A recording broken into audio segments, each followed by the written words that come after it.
All right, now with me to talk about Shatterpoint, the recent reprint written by Matthew Stover, also received an audiobook narrated by Sullivan Jones, unabridged. It's beautiful. Here we have from the Legends podcast, we have Jeremy, Hello. and we also have from Red 5 Reviews, Adam. How's it going?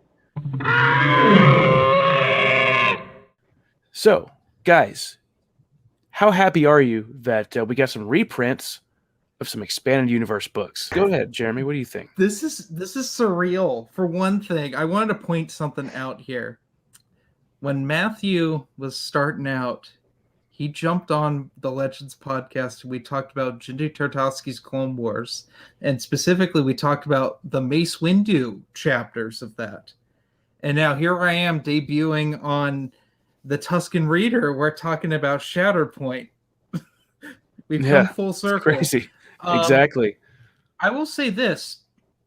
I was excited that we were going to get the Essential Legends collection. I was confused, though. So we got Heir to the Empire, of course, like the quintessential EU book. We got Path of Destruction because, you need to get the Old Republic fans on board, and they picked the best one to do that with. But then they picked Shatterpoint, and I thought about it. Because this was the only one I had never finished before. I had started Shatterpoint and just given up on it. I'll do that sometimes where I'll take a taste of a few books and then I'll just pick one and then abandon the rest for a time. Yeah. But this it got me thinking through this reread why. And it dawned on me. This is the best Clone Wars novel out there. And it's a great jumping on point if you want to get into the Clone War because it's way early on in the war. Adam, what are you have any thoughts that right up front about this book? It was better than I thought it was going to be. However, I still, unfortunately, wasn't a fan of it. Oh. We can get into it. Let's get into it. Let's do it. By the way, spoilers. This is a spoiler discussion. We're going to get into this book. If you haven't read it, hit pause, go read it or listen to it, and then you can come back and hit play. We'll be here. So you guys want to take the floor and tell me, go ahead. Take it away. Spoilers. What did you hate about it, Adam? Well, you see, I liked the beginning of it. I thought it was like it was a great intro. Like there were some moments where I was like really like enjoying it. Like there was like this funny part where, these people gang up on Mace Windu while he's in the shower, and he's just like, I can tell what you're thinking, and they're all wrong. Like first, you think that just because you're on that note. Go ahead, yeah. On that note, he's counting off the reasons, and the reason number one, it even says in the book that he's counting the fingers, the ring finger, the index finger, and then there's only one middle finger sticking up at these guys. I thought that was kind of silly. That took me out of the book for a second. He's flipping these guys off because they're bullies. Continue, sorry. No, you're good. It was just I just thought it was funny. He's just like, I can tell what you're thinking, and they're all wrong. It's just like, one, you think that just because you're armed that you have the advantage over me, but you're wrong. You think that I'm not going to stand up to you because I'm naked, and you're wrong. And you think that you're gonna it was really, I mean, like I said, it had a really cool, strong ending. I think that they, had Matthew Stover had a good start. It just, I don't know, it's just near the last half of the book, I was just like losing interest in it. I thought that Mace Windu at one point was a little conceited a couple of times, but I do understand where he's coming from. Like there was this moment where he was saying that like when someone just calls him Mace or Windu, and he's just like, that's Master Windu to you. And he's just like, I worked really hard to earn that title, and I worked really hard to keep it. At one point, I was like, okay, I don't know. That doesn't seem like something a Jedi would do necessarily, but I know that Mace is a little bit different than most Jedis. But other than that, there's I did like, it did show like how truly awesome Mace Windu is, and I'll give the book that, like, it showed that even though there's like a moment where you think that he's defeated, like this guy, Carl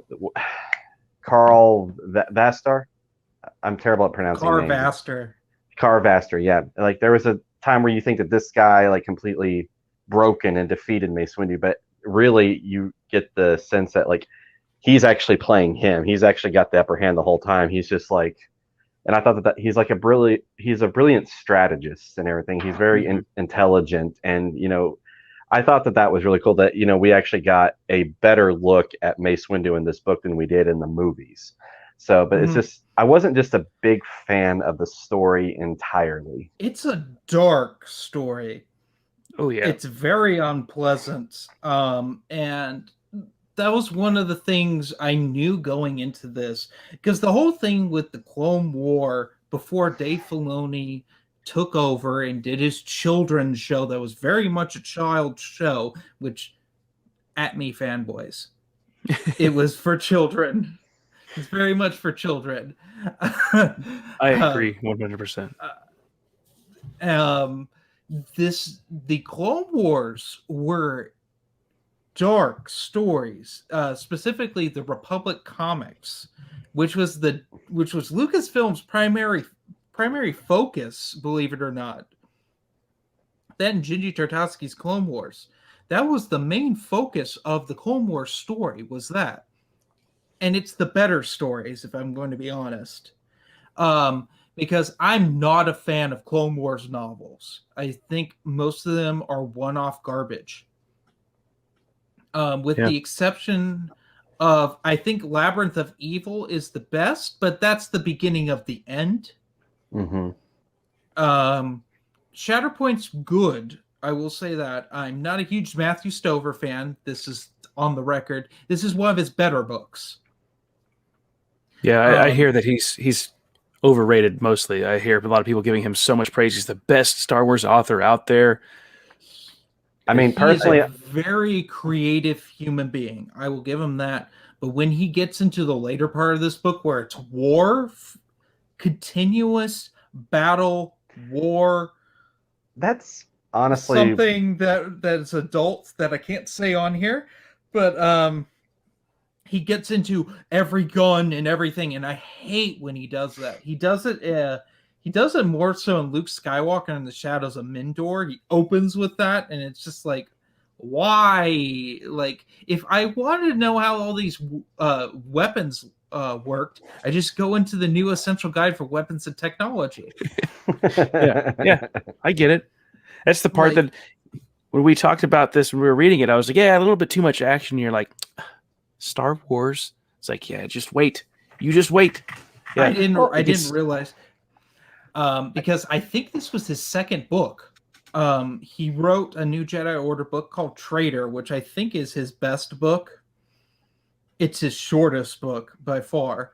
And he's a long-winded writer, which I typically don't have a problem with. But when it gets into all the tech and all that stuff, it's like not interesting.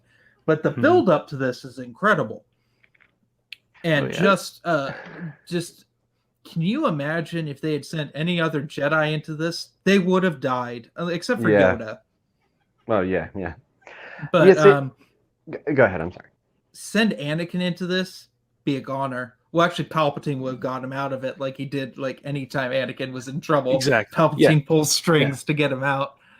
But it's interesting. Depa Billaba is what the reason that Mace Windu is sent in, and it talks a little bit about him training Depa, not as much as I thought there was going to be, because there was an established canon. He does reference, I believe it's the story arc called Emissaries to Malastare. With there's a bunch of Act Guards they rescue in that. Not Act Guards, but Acts. The creatures, the like wolf creatures, they rescue a bunch of them. Yep. And take them home from this hut who keeps them as like pets to eat people. But like there's some weird references in here. I noticed this immediately, and I don't think either of you did. There's a Yuuzhan Vong reference. Yeah, I didn't know that. I didn't catch on to it either. I'm going to get into this because a lot of people aren't probably going to get this if they're new into it. Mace Windu has a dream of Coruscant being taken over by and terraformed by alien ships, it's very much when the Vong take Coruscant. And he has a vision of it and doesn't realize it. Wow. Okay. And I literally read that, and I'm good friends with Matt Wilkins. We all are, and I'm like, Matt. You got there's a new Jedi Order reference in Shatterpoint, and he's like, what? Like immediately. Well, what I was gonna say was though, like that was part of the thing that kind of killed it for me. Though it was just like it got too continuously predictable. Like it's like there'd be fighting, and then Mace Windu would like surrender, and then there'd be fighting, and then he would like surrender again. Like I just noticed that a couple of times, and I'm just like, and so that, like I said, I thought it had a great potential for a good story. I just don't think that the story itself was executed very well, in my opinion. But like I said, Matthew Stover, I think, is he has definitely written some great Star Wars books. Like I read his novelization to Revenge of the Sith recently.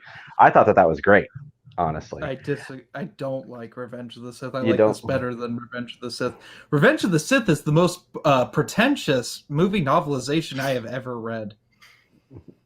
This is Anakin now, and that's they've been doing. I've noticed that some of these books, like these Legends books, have like that, like where it shows like this is Anakin and Obi-Wan. This is what they're thinking, and then like in this novel, Shatterpoint, there's like from the diary of Mace Windu, and then in Kenobi we have like the meditation thoughts and everything. Like I've noticed like stuff like you just referenced the only 3 times that really happens. Oh really? Yeah. Well, I haven't read most of the other books, so I'm still like working my way through them. So, well, I'm glad to know that doesn't take part in the other books. Yeah. I think Yoda Dark Rendezvous, which is the only Yoda novel where he's the main character, is a little bit of that. Mm-hmm. But I don't like the diary segments in this. It's done a lot better in Kenobi. It's like John Jackson Miller read Shatterpoint. It's like I could do this a little better and do less of it. Well, when you find out, though, like what the diary of Mace Windu is actually intended for at the end, you're just like, aw. But like with Kenobi, though, it was a little bit more, it had a purpose. He was trying to reach out to, Qui-Gon. Spoilers for that if you haven't read it. But in this one, it's just like, it was like he had like this message to pass on to Luke Skywalker as like the chosen one bringing balance. I'm like, aw, that sucks, So I enjoyed the book. The first half, fantastic. Second half, a lot of stuff went over my head. Didn't care for it. I kept switching back and forth between actually reading the book and listening to the audiobook, which was narrated by Sullivan Jones. It's awesome. Recommend that you listen to it. If you're into audiobooks, it's unabridged, so it's the entire book. I loved how the book starts off with Mace Windu and Yoda going into Palpatine's office, and there's like a moment of time where they're just by themselves looking around the office, looking at the decorations and stuff, and they start reminiscing about Chancellor Valorum. I thought that was a cool little, flashback to a more peaceful time for a moment. You know what I mean? Yeah. And I thought that was cool. It's like, I never thought we'd ever hear about Chancellor Valorum ever again. But I think he's dead at this point in the timeline. I think because in the Filoni's Clone Wars, I do believe there's a contradiction with him showing up. I think he's dead before Attack of the Clones. No. But I could be wrong. That's in the going back in the way back machine there. Oh, yeah. Well, we've got to do some research, find out. Jeremy, you could come back and confirm or deny. I'm 100% not doing that because I'm lazy. Okay, that's fine. That's fine. Hey, we also have Windu recommending. He said, "Oh, Yoda, you'd be a great Chancellor." And Yoda's like, "Yeah. Force visions would be too much of a burden. The road that leads to chaos. Mm-hmm. Doesn't want to deal with that burden. Which a Jedi, a powerful Jedi, probably turn out just the same. They'd crave control. Well, nothing would ever get done. That's not the Jedi way to rule like that. No, which is weird coming from from Mace Windu anyway. Like, oh, Yoda, you'd be a great chancellor. It's like, I don't know that he would actually say that. Well, he's showing that he still has stuff to learn. Yeah. And that Yoda's still his teacher. That's something throughout this book is he goes to Yoda's guidance a lot. Yeah. Mace Windu's basically Yoda's number 2. Yeah. When it comes to the council. Kind of on that note, I did really like that in this novel. It did show that like there are some Jedi that like question them, like not just like Anakin or anything like that. It like because you can definitely tell like Mace Windu is like putting a lot of thought into like, am I doing the right thing? Like, am I, and I really did appreciate that because because most of the other Jedi I've seen like they're very set in their ways. And Mace Windu, I can tell, is just like he's more open-minded than most other Jedis, and I did appreciate reading about that. Yeah, go for it. I would say they don't really fight much. You know what I mean? They learn all these things, defenses. They're supposed to keep peace in the galaxy, but they haven't experienced war. And Mace Windu, he's like already got this PTSD from not assassinating or just taking out Count Dooku when he had the chance. He's living with that nightmare. Let's get into Mace Windu's power, and that is what the title is. It's Shatterpoint. Yeah, and the Shatterpoints are a rare Force ability to see different outcomes in time and how it will be affected. And Mace Windu can naturally see this when other Jedi can't. Yeah. It's very complicated to explain. Matthew Stover did a great job explaining it. But... Yes, he did. I mean, he came up with it. Yeah. So he better explain it. But he keeps dreaming about Geonosis and what if he had killed Dooku and Jango Fett when he first confronted them. Yeah. And if that evil act, he wouldn't have been a Jedi anymore, just straight up murdering people, would have saved millions. And it's an interesting thing, and it's something he's dealing with.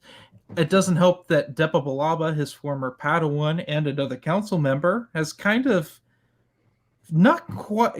fallen to the dark side, but in a peculiar way, where she's teamed up with these rebels, the Viet Cong.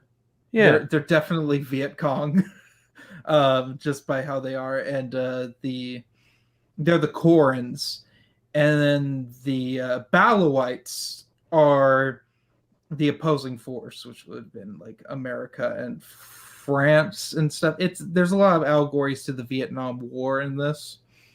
Oh yeah, definitely Vietnam. Harun Kal, the planet, is definitely a forced jungle. Constantly, the people are at war. It's like a civil war going on within the planet, and then you got these outside forces coming in too. People fighting everybody. It's crazy. Yeah, it's a weird. It's a weird thing. We haven't even gotten into Nick Rostu yet, because I'm curious what you all thought of him, who's the other main character of this, who's another Koran. But he's been removed from the Koran kind of and grew up in the cities, because the Koran are they're sort of like farmers, and they live off the land and they're one with the jungle. Whereas the Balawites like to log the jungle because the trees, the wood is worth a lot of money. So you have a lot of prospectors coming in, and it's caused this civil war, which is called the Summertime War, which has literally just ruined these people. And like, I think what you were trying to say earlier, you were saying Depa Billaba came in to help train the militia, the Korani, to fight against the separatists, but they're all fighting each other. Yeah, the separatists are giving the Balawai weapons because their droids don't handle the jungle well, because technology doesn't work well in the jungle. So it's people against people in there, which is interesting. It's very different. Yeah. And the Republic went there, and what we think is they sent the separatists packing and then left. But keep wanting to call her Barriss Offee, but that's the wrong Jedi. Depa Billaba stayed because she thought it was her duty. But there's this being named Car Vaster, who is the last surviving Windu. So he and Mace Windu are sort of related. And he is this force being. It's like a witch doctor, is what they think they explained it as. And he is just darkness. He is the darkness of the jungle personified. He's become one with it. He's not quite human anymore. He can't speak, but he speaks through the force and he growls.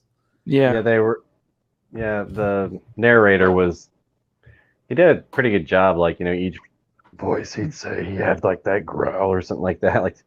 But yeah, you can definitely tell, like, listening to the audiobook, like, this guy's trouble. Yeah, he's bad. He calls Mace Windu his Doshalo, which is like his brother, and Mace Windu doesn't like that because Mace Windu doesn't have really much of a feeling for the Windus because he was an orphan and the Jedi took him. And he only really remembers the temple, and he's only been to back to his homeworld once prior to this. It's been like 30 years. Yeah, he had memories of the place. Just like, a couple of little memories from Harun Cow. But there we go. That's what it's called. Harun Cow, yeah. I knew it's a room something, but Harun Cow. Nick, though, the side character, the other main character, I thought he was okay. Came off a little bit goofy sometimes, especially towards the end. In the beginning, he was fine. In the end, he just kind of turned ditzy and he reminded me of Short Round from Temple of Doom. Oh my gosh. Short Round's jokes in the beginning kind of work to lighten it up, but the story gets so dark that they don't. Nick Rostu feels out of place. I was gonna say, what did you guys think about Mace Windu wielding 2 lightsabers in battle? He did that a couple times. Yeah, he had it was Depa Billaba's green one, right? Yep. Yeah. I thought it was pretty cool. I mean, it's hard to see him, like, I know originally in like the Jedi Power Battles PS1 game, he had like a blue one, and that's what he was originally supposed to have one, but then I know the story behind it, like where Samuel L. Jackson was just like, "Hey, can I have a purple lightsaber?" and like because that's my favorite color. And then like I was talking to a friend of mine at work the other day about this. This is like how he just made one request for a different colored lightsaber, and that creates like this whole lore behind it now about like the meaning to have a purple lightsaber. And honestly, it's just like when you see a purple lightsaber, you immediately think Mace Windu. And so like with him like reading, they had a green one. It was a little. I know he still had his purple one, but like it was still like a little like okay, yeah. I'm not sure if I'm how I feel about like you not having a purple lightsaber completely, but I thought overall it was okay. Yeah. The militiamen, they get slaughtered in the woods. Was that too brutal for you, Jeremy? It was a little when Car Vaster murders the child, he murders the teenager, that was a little much.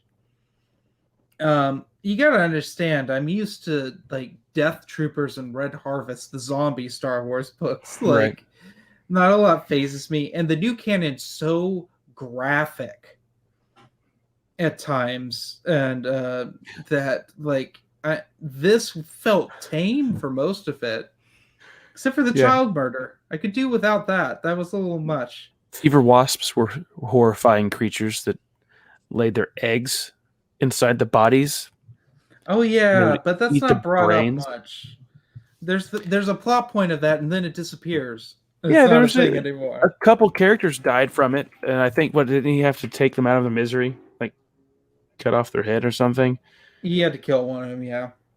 And then I thought a couple people got infested by them, but then I can't remember if they just cured.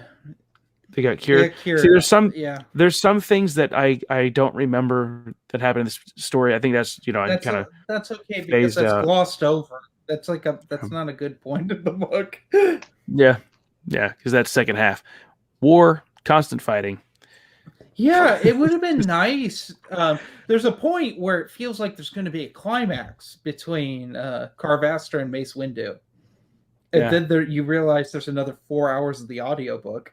And you're like, oh, I guess we're continuing from here. What are your thoughts on Depa?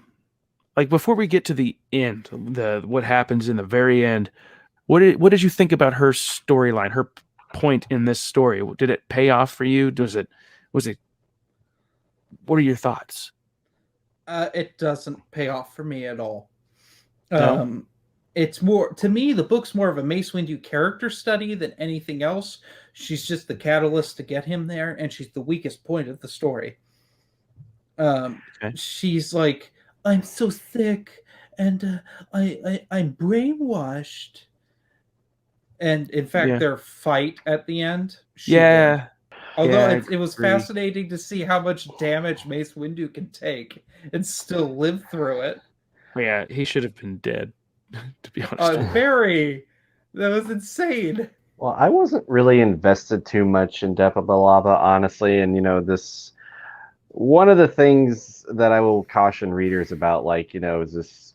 It's just, but this being like the first in the Clone Wars series, like, you've seen the movies, you know what happens to Mace Windu, so it's just that's one reason that like I was just like not really invested in her, because I was just like, well, okay, I know that somehow things like Mace is gonna get out of this somehow, and or I didn't like Depa Billaba is gonna either get captured or she's gonna get killed or whichever. So it's just more like it was just like, that was just like I because of that, I just didn't really invest too much in Depa Billaba, so I was just kind of more like, okay, whatever happens I didn't care for this character.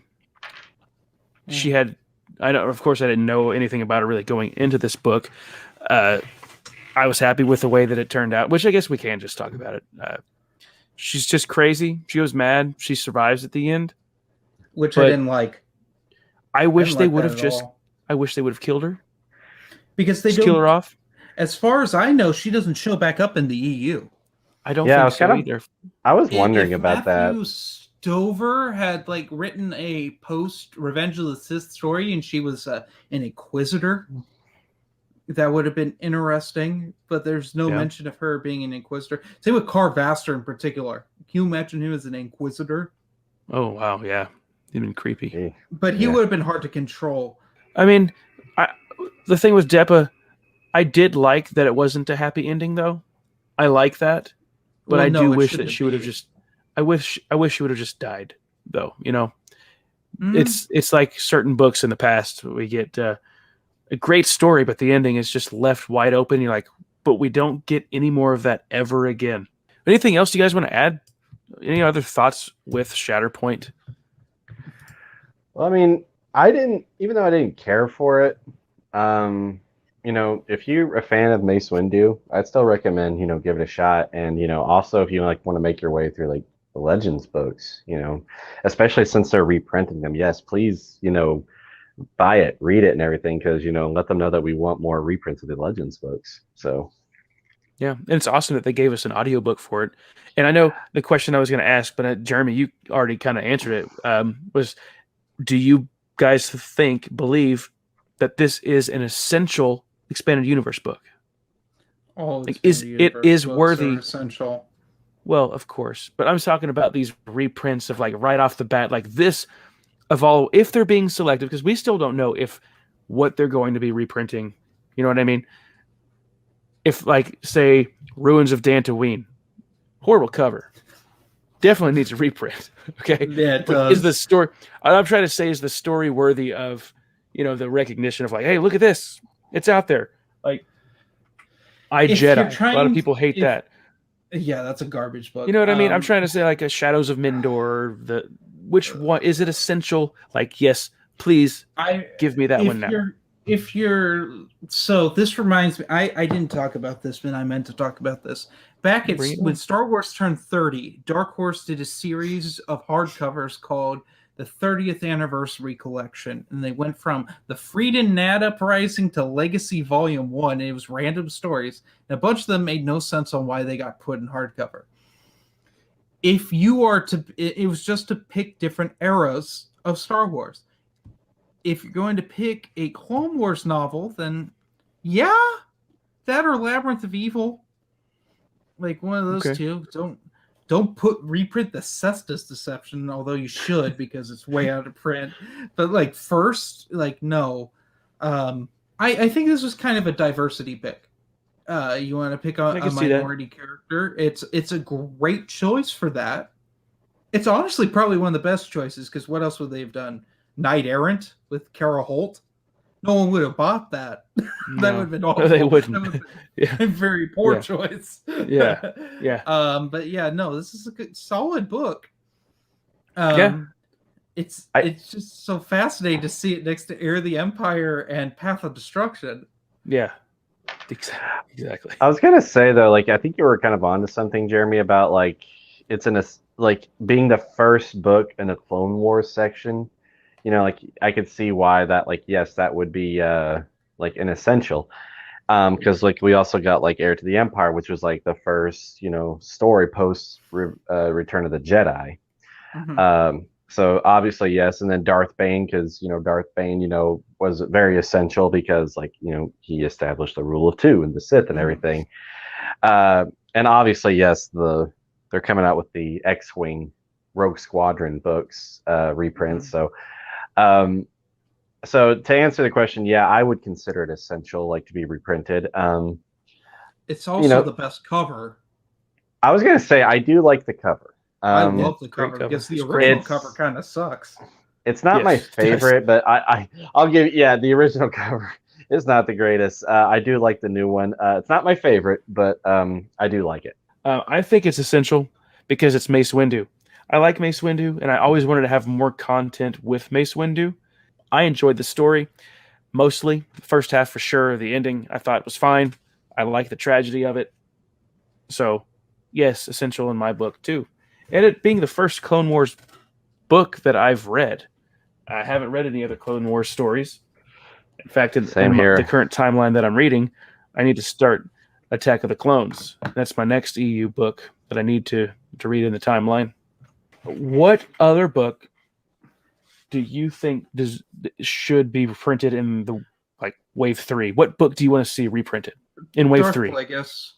Which is going to be reprinted. It was supposed to be in Wave 2, but they've pushed it back. I'm not sure. Okay. I think it was to get Last Command out with Dark Force Rising. Would be a great choice. Splinter of the Mind's Eye. Splinter of the Mind's Eye would be awesome, yes. The original EU novel. Yeah. That's an essential one right there for sure. I'm going to go ahead. There is no audiobook for it. Period. Well, there needs to be. That's what's great about these reprints is they're picking some that don't have audiobooks and they're putting them out there, unabridged. I agree, Darth Plagueis. I'm going to throw out two other options, one of which, because I like the story, the Han Solo trilogy by A.C. Crispin. I think those covers would look kind of cool. This is just because I'm curious how I would see how it look Revan. I would love to see what you said, Adam. If they redid the Han Solo trilogy, the A.C. Crispin stuff, that would be awesome. Even Kenobi. Kenobi needs to be that. Hopefully Wave 3. Plagueis, Han Solo, Paradise Snare, and Kenobi. That'd be a beautiful set right there. But before we head out of here, do you guys have anything else you want to say about Shatterpoint? Are you all good? No, good. I'm good. So, okay. Well, everybody can find Jeremy over at the Legends Podcast, wherever you can find podcasts. Yes. And over there, you got Adam with Red 5 Reviews over there on YouTube, reviewing Star Wars books. Anywhere else anybody could find you that you would like to talk about? Bryant VRM. That's my other channel. Also Paper Movies. Yeah. Paper Movies. And I'm on Stupid Chainsaw Productions. So. Heck yeah. Well, thank you guys for joining me in this discussion of Shatterpoint. May the Force be with you. Yeah, thanks for having us.